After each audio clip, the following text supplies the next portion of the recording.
శ్రీ గణేశాయ నమ. శ్రీ గురుభ్యో నమ. శ్రీమాత్రే నమ. శ్రీమాత శ్రీ మహారాజ్య ఛానల్కి స్వాగతం. 21/4/2026 మంగళవారం. శ్రీ శంకర భగవత్పాదాచార్యుల వారి జయంతి. జగద్గురువులు, సనాతన ధర్మాన్ని ఉద్ధరించడానికే అవతరించిన శంకర భగవత్పాదుల వారు 32 సంవత్సరాల జీవిత కాలంలోని ఎన్నో అద్భుతాలను చేసి చూపించారు. అనేక మహాకార్యాలను సాధించారు. అలా సాధించిన మహాకార్యములలో ఆయన రచనలను ముందుగా చెప్పుకోవాలి. ప్రస్థానత్రయ భాష్యాల నుండి భజగోవింద స్తోత్రం వరకు వారి రచనలు సాగినాయి. ఆయన రచనలన్నీ ప్రపంచంలోని మేధావులందరి నుంచి మెప్పును పొందాయి. ఉపనిషత్తులు, బ్రహ్మసూత్రాలు, భగవద్గీత మూడింటిని కలిపి ప్రస్థానత్రయం అంటారు. ఆ మూడు సంక్షిప్తమైన సూత్రప్రాయంగా అద్వైత సిద్ధాంతాన్ని ప్రతిపాదించాయి. శ్రీ శంకర భగవత్పాదాచార్యులు వారు తమ భాష్య గ్రంథాల్లో, ప్రకరణ గ్రంథాల్లో ఆ సిద్ధాంతాన్ని సమగ్రంగా చెప్పారు. ప్రస్థానత్రయంపై అంతకు పూర్వమే కొందరు వివరణాత్మక గ్రంథాలను రచించారు. అయితే శంకరులు వారి వాదంలోని లోపాలను చూపించి తమ భాష్య గ్రంథాల్లో సరిగా అర్థాన్ని తెలియజేశారు. ఆ విషయం మాధవీయ శంకర విజయం అనే పుస్తకంలో చక్కగా వివరించబడింది. శ్రీ శంకరాచార్య రవా ఉత్యేద ప్రకాశమానే కుమతి ప్రణీతాః వ్యాఖ్యాంధకారాః ప్రళయం సమీయుర్ధుర్వాది చంద్ర ప్రభయాస విముక్తాః. శ్రీ శంకరాచార్యుల వారు అనబడే రవి ఉదయించగానే దుర్వాది చంద్రప్రభతో కూడిన తప్పుడు వ్యాఖ్యలని అంధకారం తొలగిపోయింది. ఉపాసకులకు తోడ్పడటానికై మంత్రశాస్త్రంపై ప్రమాణ గ్రంథాన్ని ప్రపంచ సారతంత్రం పేరుతో రచించారు. అలాగే పఠించిన వెంటనే భక్తజనుల హృదయాలు భగవంతుడితో తన్మయతను అనుభవించే రీతిలో అనేక స్తోత్రాలను రచించారు. అందువలన సమస్త ప్రజలకు ఎల్లవేళ మేలు కలిగించే రీతిలో రచనలు చేసి మనల్ని సముద్ధరించిన శ్రీ శంకర భగవత్పాదాలను మనం స్మరించటం మన కనీస కర్తవ్యం. నమఃశంకరాయ, నమఃశంకరాయ, నమఃశంకరాయ. సర్వతంత్ర స్వతంత్రాయ సదాత్మద్వైత వేదినే శ్రీమతే శ్రీ శంకరాచార్యాయ వేదాంత గురవే నమః. సకల శాస్త్ర పారంగతులు, అద్వైత రహస్యవేత్తలు, వేదాంత తత్వ ప్రబోధకులైన శ్రీ శంకరాచార్యుల వారికి ప్రణామాలు. ఆది శంకరాచార్యుల వారు కవులు, జ్ఞానులు లక్షణాలను పురిగిపుచ్చుకున్నవారు. ఆదిశంకరుల రచనలలో భాష్యాలలో వలె పద్యాలలోనూ గాంభీర్యం కనబడుతుంది. శ్లోకాలలో సరళత ఉంది. ఒక ఉదాహరణ చూద్దాం. దామోదర గుణ మందిర సుందర వదనారవింద గోవింద భవ జలది మదన మందర పరమందర పనయత్వం మే. షట్పది స్తోత్రంలోని శ్లోకం ఇది. ఈ శ్లోకం విన్నవారందరికీ ఆనందం కలుగుతుంది. వీణులకు ఆహ్లాదకరంగా శబ్దములు ఎంపిక ఉంది. సౌందర్యలహరిలో, శివానంద లహరిలో అన్ని శ్లోకాలు కూడా ఇంత శ్రావ్యంగానే ఉన్నాయి. శంకర భగవత్పాదులు సర్వజ్ఞులు అనటంలో ఎట్టి సందేహం లేదు. అలాగే అద్భుతమైన కావ్య రచయిత అనేది కూడా నిస్సందేహంగా మనం చెప్పుకోవచ్చు. విశ్వ సంరక్షకుడైన కృష్ణ భగవానుడు కవిం పురాణామను శాసితారమని కీర్తించబడినట్లుగానే శంకరులు కూడా అటువంటి సర్వజ్ఞులైన శంకర భగవత్పాదులను స్మరిస్తూ మన జీవితాలను ధన్యం చేసుకోవాలి. ఆదిశంకరులు యోగ మార్గంలో కూడా గొప్ప నిష్ణాతులు. వారు చాలా యోగ సిద్ధులను సంపాదించారు. ఈ విషయాన్ని నిరూపించే అనేక ఉదాహరణలు మనకు కూడా లభిస్తున్నాయి. మండన మిశ్రుని గృహానికి ఆయన ఆకాశ మార్గంలో వచ్చారు.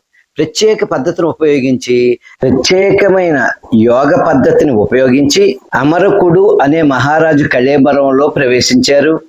శృంగేరిలో ఉంటూ ఆయనను చూడదలసిన తల్లికి అంతిమ క్షణాలలో కాలిడిలో ఆమెకు దర్శనమిచ్చారు.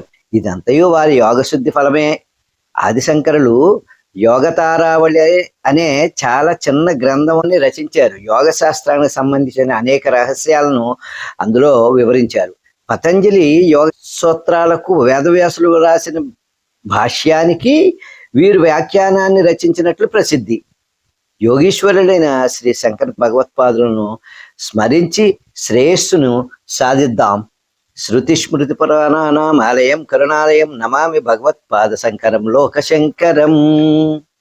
ఆదిశంకరుడు సాక్షాత్తు పరమేశ్వరుని అవతారమే.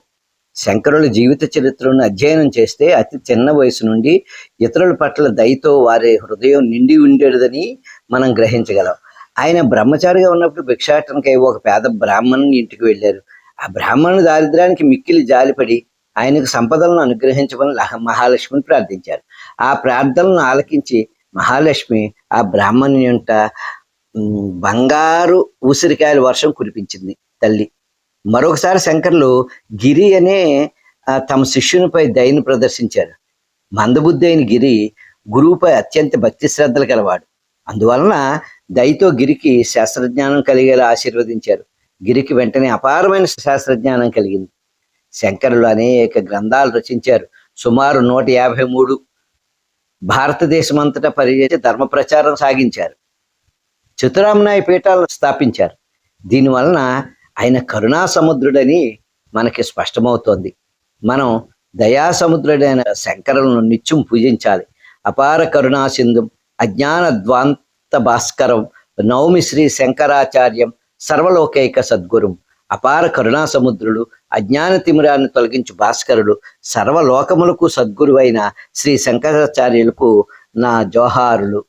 ఆది శంకరాచార్యులు వారు గొప్ప తత్వజ్ఞాని మాత్రమే కాదు, ప్రాపంచిక విషయాలను చక్కగా నిర్వహించగలవారు కూడా.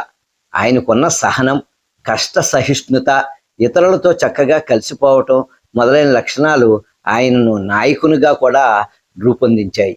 అనేక సందర్భాల్లో ఇతరులతో వ్యవహరించేటప్పుడు శంకరుల వారు ఓర్పు మనకి తెలుస్తోంది. మండన మిశ్రుని గృహానికి వెళ్ళినప్పుడు ఆయన శంకరులను మొదట అగౌరవంగా చూశారు. వాళ్ళు ఉభయ భారతి సన్యాసాశ్రమానికి తగిన ప్రశ్నలు కూడా వేసింది ఆ తల్లి. తన యజ్ఞానికి ఆయన శిరస్సు కావాలని ఉగ్రభయుడు అడిగాడు. ఆ సందర్భాల్లో కూడా శంకరులు ఓర్పుతో, అవగాహనతో వారికి సమాధానం చెప్పారు. ఆదిశంకరులు తమ శిష్యుల మధ్య తలెత్తిన వివాదాన్ని కూడా చాలా చక్కగా పరిష్కరించారు. సురేశ్వరాచార్యులు సూత్రభాష్యానికి వ్యాఖ్యానం రాస్తానంటే ఇతర శిష్యులు అంగీకరించలేదు. అప్పుడు సురేశ్వరాచార్యుల మొహం పాపం చాలా చిన్నబోయింది. అప్పుడు సురేశ్వరాచార్యులను తైత్తరీయ బృహదారణ్యకోపనిషత్తుల భాష్యాలకు వార్తికములో రాయండి మీరు అని శంకరుల వారు సూచించగానే వారందరూ కూడా అంగీకరించారు. శంకరులు సన్యాసాశ్రమం స్వీకరించటాన్ని తల్లి వ్యతిరేకించింది. అప్పుడు ఆమె యోగక్షేమాలను దాయాదులు చూస్తారు నిన్ను అని ఆమె తనను ఎప్పుడు తలుచుకుంటే అప్పుడు నేను వచ్చి కనపడతానమ్మా అని తల్లిని అంగీకరింపజేశారు. దయామూర్తులు. తమ శిష్యుల పట్ల శంకరులకున్న కరుణ అపరిమితం. ఆయన శిష్యుల్లో ఒకరైన గిరి శ్రద్ధాభక్తులతో ఆయన్ను సేవించాడు. కానీ మిగిలిన శిష్యులు గిరిని మందబుద్ధి అని ఏమాత్రం లెక్క చేసేవారు కాదు. వాళ్ళ కనువిప్పు కలుగుటకు శంకరులు సర్వశాస్త్ర పాండిత్యాన్ని గిరికి వెంటనే ప్రసాదించారు. అది వారి ఔన్నత్యానికి, విశాల హృదయానికి ఉదాహరణ. హస్తామలుకుని విషయంలో అయితే అతను ఆత్మజ్ఞానం గురించి వ్రాసిన 12 శ్లోకాలకు ఆయనే వ్యాఖ్యానం రాశారు. తమ శిష్యులపై పూర్తి అధికారం ఉన్న శంకరులు నియంతగా మాత్రం లేరు. పద్మపాదులు యాత్రకు వెడతానంటే అందులోని ఇబ్బందులను వివరించారు. నువ్వు వెళ్ళవద్దని చెప్పలేదు. పద్మపాదులు యాత్ర నుండి తిరిగి వచ్చి భాష్యంపై తన వ్యాఖ్య పోయిందని విలపిస్తుంటే తాము ఆందోళన చెందక పూర్వం పద్మపాదులు వారు శంకరాచార్యుల వారికి వినిపించిన భాగాన్ని చెప్పి సంతోషపరిచారు పద్మపాదాచార్యుల వారిని. జాతీయ సమైక్యత విషయంలో శంకరుల నాయకత్వపు లక్షణాలు చతురామ్నాయ మఠాలను ప్రతిష్ఠించటంలో విదితమవుతాయి. తూర్పు పడమరలలో, సముద్ర తీరములో, ఉత్తర దక్షిణాలలో గిరులపై ఆ మఠాలను స్థాపించి ఉత్తర భారతానికి చెందిన సురేశ్వరాచార్యుల వారిని దక్షిణామ్నాయ పీఠానికి, దక్షిణ ప్రాంతం వారైన తోటకాచార్యులు ఉత్తరామ్నాయ బదరీ మఠానికి పీఠాధిపతులను చేశారు. కేరళకు చెందిన నంబూద్రులను బదరీలో పూజా కార్యక్రమం నిర్వహించాలని, కర్ణాటక బ్రాహ్మణులు నేపాల్లో పూజలు నిర్వహించాలని కట్టడి చేశారు. అలాగే మహారాష్ట్ర బ్రాహ్మణులను రామేశ్వరంలో పూజలు చేయాలని చెప్పారు.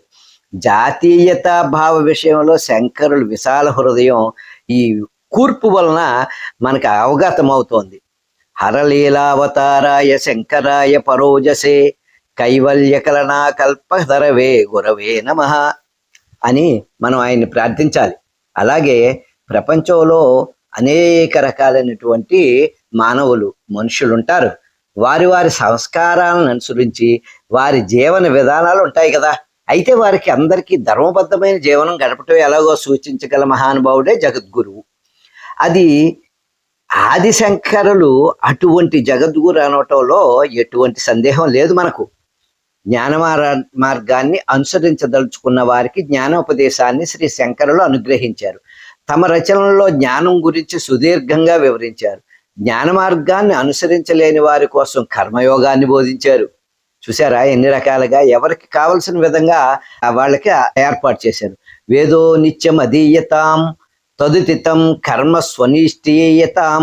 వేదాలను నిత్యం అధ్యయనం చేస్తూ వేద విహిత కర్మలను ఆచరించమని కర్మ మార్గానుయాయులకు శ్రీ శంకరుల వారు ఈ రకంగా సలహా ఇచ్చారు. ఈ సలహాను కూడా పాటించలేని వారికే భక్తి మార్గాన్ని చూపించారు. అది అలాగా గేయం గీత నామ సహస్రం జేయం శ్రీపతి రూపమజస్రం. శ్రీ శంకరులు చెప్పినట్లు భక్తి మార్గాన్ని అనుసరించే వాళ్ళకి గీతను సహస్రనామాన్ని పఠించటం, భగవంతుణ్ణి నిరంతరం స్మరించటం అవసరం.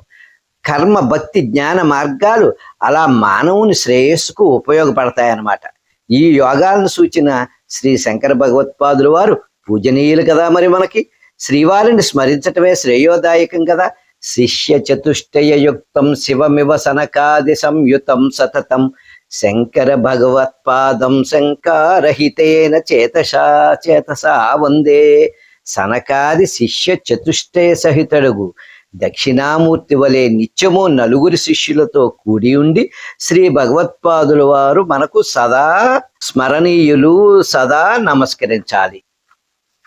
అలాగే శంకరుల వారు ఈశ్వరావతారమైన శ్రీ శంకర భగవత్పాదుల వారు మానవాళికి ఎంతో మేలు చేశారు. 32 సంవత్సరాల అల్ప జీవితంలో నమ్మశక్యం కాని ఎన్నో విజయాలు సాధించారు.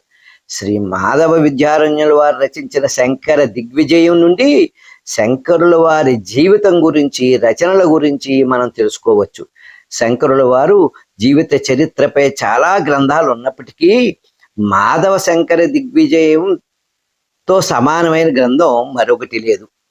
పుణ్య దంపతులైన శివగురువు ఆర్యాంబులకు పుత్రుడిగా ఆదిశంకరులు జన్మించారు. ఆయనకు 3 సంవత్సరాలు ఉన్నప్పుడే తండ్రి శివగురువు పరమపదించారు. అయితే 5 సంవత్సరాల వయసులో ఉపనయనం అయింది.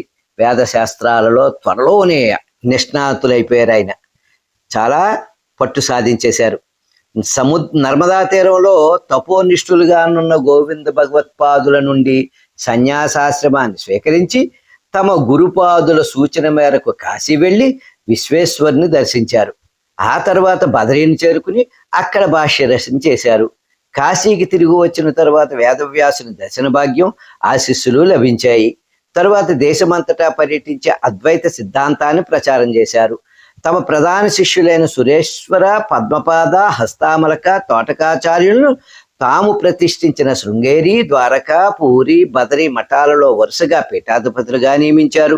కాశ్మీరులో సర్వజ్ఞ పీఠాన్ని అధిరోహించిన పిదప కేదారంలో అంతర్ధానమైపోయారు. ఇది క్లుప్తంగా శంకరుల వారి వాస్తవ జీవిత చరిత్ర.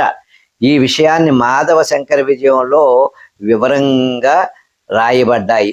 శంకర జయంతి నాడు మాధవీయ శంకర దిగ్విజయాన్ని పారాయణ చేసి శంకరుల చరిత్రను సరిగా అర్థం చేసుకుని వారి అనుగ్రహాన్ని పొంది కృతార్థులం కావాలి మనం.